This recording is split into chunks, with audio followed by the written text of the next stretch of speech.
दोस्तों, अपन देख रहे थे यूरोप में राष्ट्रवाद का उदय। उसका नेक्स्ट चैप्टर आज अपन देखेंगे आर्थिक क्षेत्र में उदारीकरण। मध्यम वर्ग उदारीकरण के पक्ष में था। व्यवसाय के लिए बिल्कुल प्रतिकूल माहौल थे, जिससे आर्थिक गतिविधियों में विघ्न उत्पन्न होते थे। नए व्यावसायिक वर्ग की मांग थी कि एकल आर्थिक क्षेत्र बहाल की जाए, ताकि सामान, लोगों और पूंजी के आदान प्रदान में कोई बाधा उत्पन्न न हो। 1834 में पर्सिया की पहल करने पर जोबर्लिन के कस्टम यूनियन का गठन हुआ, जिसमें बाद में अधिकांश जर्मन राज्य भी शामिल हो गए। चुंगी की सीमाएं समाप्त की गई। मुद्राओं के प्रकार को 30 से घटाकर 2 कर दिया गया। रेलवे के विकास के कारण आवागमन की सुविधाओं को और बढ़ावा मिला। इसके बाद में अपन देखते हैं 1815 के बाद एक नए रूढ़िवाद का जन्म। 1815 में ब्रिटेन, रूस, पर्सिया और ऑस्ट्रिया की सम्मिलित ताकतों ने नेपोलियन को पराजित कर दिया। नेपोलियन की पराजय के बाद यूरोप की सरकारें रूढ़िवाद को अपनाना चाहती थी या अपनानी चाहिए। रूढ़िवाद का मानना था कि समाज और देश की परंपरागत संस्थाओं का संरक्षण जरूरी था। उनका मानना था कि राजतंत्र, चर्च, सामाजिक ढांचा, संपत्ति और परिवार के पुराने ढांचे को बचाकर रखा जाए।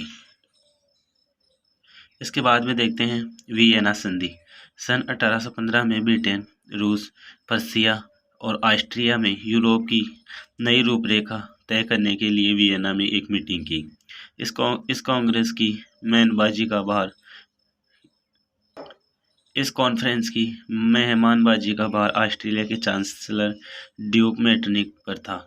इस संधि का मुख्य लक्ष्य नेपोलियन के काल में यूरोप में आए हुए अधिकांश बदलावों को बदल देना है। इसके बाद में अपना नेक्स्ट पॉइंट है क्रांतिकारी। 1815 की घटना के बाद सजा के डर से कई उदार राष्ट्रवादी जमींदोज हो गए थे। जियुसेप्पे मेल्सिनी एक इटालियन क्रांतिकारी था। उसका जन्म 1807 में हुआ था। वह कार्बोनरी के सीक्रेट सोसाइटी का एक सदस्य बन गया। 24 साल के थे तब उनको देश निकाला दे दिया गया था। उसके बाद में उसने 2 अन्य सीक्रेट सोसाइटी का गठन किया। आगे अपन देखते हैं ग्रीस की आज़ादी। ग्रीस की आज़ादी की लड़ाई ने पूरे यूरोप के पढ़े लिखे वर्ग में राष्ट्रवाद की भावना को और मजबूत कर दिया। ग्रीस की आज़ादी का संघर्ष 1821 में शुरू हुआ था। ग्रीस के ऐसे लोगों से भारी समर्थन मिला जिन्हें देश निकाला दे दिया गया था, अर्थात उन लोगों से ज़्यादा समर्थन मिला जिन लोगों को देश निकाला दे दिया गया था। प्राचीन ग्रीक भाषा के सम्मान करने वाले लोगों से भी समर्थन मिला। उस समय ओटोमन साम्राज्य का एक हिस्सा हुआ करता था। आखिरकार 1832 में कॉन्स्टेंटिनोपल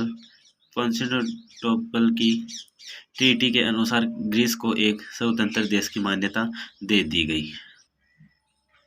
इसके बाद में देखते हैं भुखमरी, कठिनाइयाँ और लोगों का विरोध। 1830 का दशक यूरोप के लिए आर्थिक तंगी का दशक था।